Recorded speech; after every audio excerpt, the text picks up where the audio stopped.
Har du nogen gang set på en kvinde og begært hende i hjertet dit? Hvor mange løgner har du fortalt i hele livet dit?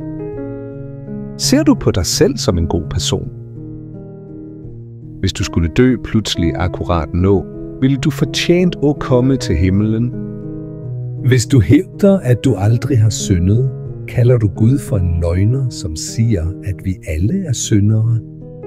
Og hvis du hævder at være god, kalder du Jesus for en løgner, som forsikrede, at det ikke er nogen god, men bare Gud.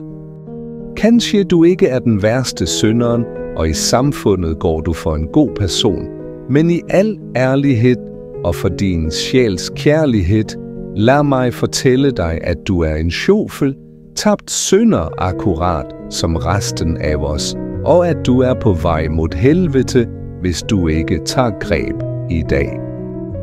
Du må omvende dig fra din selvretfærdiggørende måde at leve på, og frygtelig erkende, at du har fornærmet det vigtigste væsenet i universet. Tænk dig straffen det medfører. Men ikke gør den fejlen og ville løse det med dine egne fortjenester. Det er umuligt. Ingen har nogen gang været i stand til det. Det er derfor Jesus Kristus gav sit liv.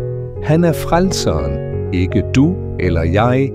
Ydmyg dig selv for ham, og sæt din lid til hans fuldkomne og fuldstændige offer. Alt er betalt. Modtag med tro i dag en gave, som du ikke fortjener, og heller ikke jeg, evig liv ved hans side. Satan vil hviske i øret dit, alt du har hørt er sandt.